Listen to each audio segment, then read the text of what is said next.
What's going on, Colts Nation? It's Elijah from Sports Talk Indy, and the Colts just made a really important move, signing a new coach for the offensive staff from one of the greatest coaching trees in NFL history.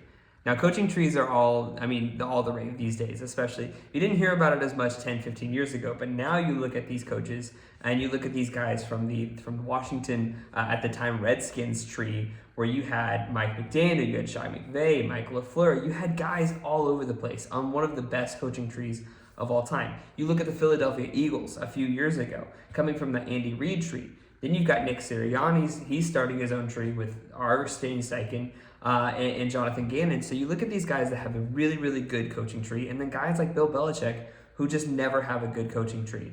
But one guy that has had a successful coaching tree is Nick Saban.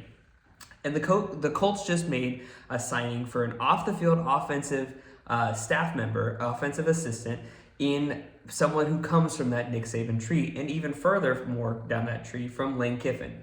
The Indianapolis Colts just signed Middle Tennessee State quarterback Brent Stockstill, which might not seem like a big deal, but he's followed Lane Kiffin for a long time. And so I think that he began coaching the Division I ranks with Florida Atlantic under Lane Kiffin in 2019 as a player personnel assistant. Then he became the offensive coach at South Florida, and then returned to Middle Tennessee State to coach the wide receivers before becoming the quarterback coach and passing game coordinator for the 2022 and 2023 season. So this guy has been all over the place, all the while following Lane Kiffin in a lot of these places where he's bounced back and forth.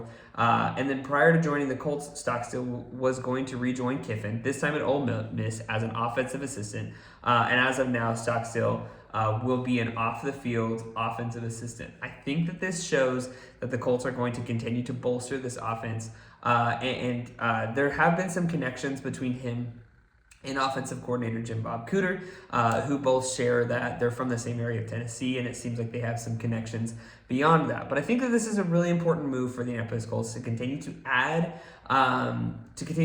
guys, especially quarterbacks, to continue in the development of Anthony Richardson. I think that this points towards trying to get film, trying to get something for Anthony Richardson to be able to continue to grow both mentally and physically. I think physically he's getting there. I mean, he's getting back to that where we know that he can be, but I think that this is going to be a big step for him mentally to continue to add more minds around him as he continues to grow into this role as the NFL starting quarterback. And there was a recent quote from an NFL scout that said that they have never seen anyone like Anthony Richardson, that if he can stay healthy, he's going to be able to make every single play, every single throw that any quarterback can make. And I think that that's super encouraging, at least for me, to be able to be reminded of how good Anthony Richardson can be, because we didn't get a good glimpse of that last season. And so I think that this is a really, really big step into that. And again, signing even these like little things, like signing Ole Miss analyst Brent Stockstill, I think that being able to add more minds. I mean, Shane Steichen has been referred to multiple times as a football nerd.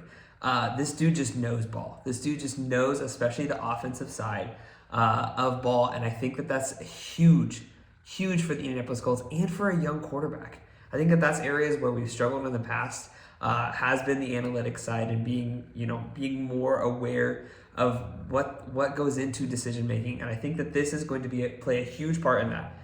My personal opinion, when we had Frank Reich as a coach, I think that we went for it too much. I think there were too many risks and too many unnecessary situations.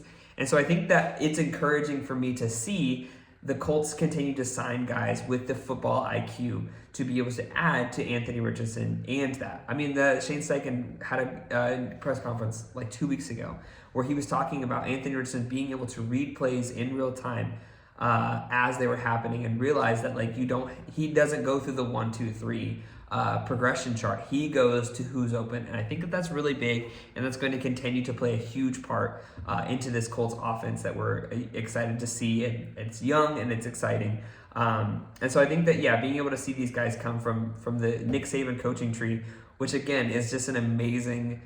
Nick Saban has one of the best coaching trees, especially in college, and so for that to translate towards the NFL, I think is a big deal. And I think this is just a really good all-around signing. May not seem like a big deal, but I think that that's why it's under the radar, is for them to be able to sign these guys and be able to continue to grow into this offense. And yeah, this might have bigger implications for who they're planning on drafting because they're bolstering up this offensive side as far as the coaching goes and what they're doing as far as offensive line and what they're doing, kind of laying the groundwork to be able to solidify this offense for years to come. You've got Alec Pierce for 3 more years on this rookie contract. You've got Josh Downs for 3 more years, Pierce for 2 more years, excuse me.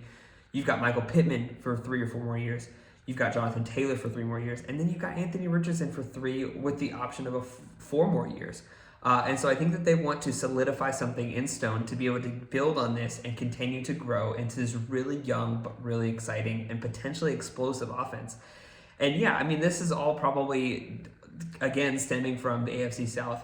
Everyone else in our division is exploding and trying to get bigger and trying to get better and trying to get faster. And the Colts seemingly aren't doing that. And it's been frustrating as a fan. I think I've read the comments. I believe what you all are saying. But I think that this is a big step into we're not going to beat you. They might not beat you with the speed, but they may beat you with being able to chip the ball downfield and being really frustrating.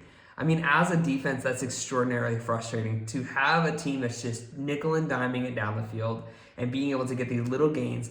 Explosive teams are frustrating too, but you're never going to be able to get explosive play after explosive play unless you're the Miami Dolphins versus the Denver Broncos, in which case you make it happen, and that's crazy and that's awesome. But I think this is a big signing to be able to get good coaches who have the football IQ, who have the football know-how, and yeah, sign guys from the guys like Lane Kiffin or the McVay tree or the Sirianni tree who comes from the Reich tree, who the Reich tree is more successful at this point than Frank Reich himself. So I think it's exciting. I'm excited to see where it goes as the Colts continue to kind of drop these little hints as to where their focus is going to be going forward.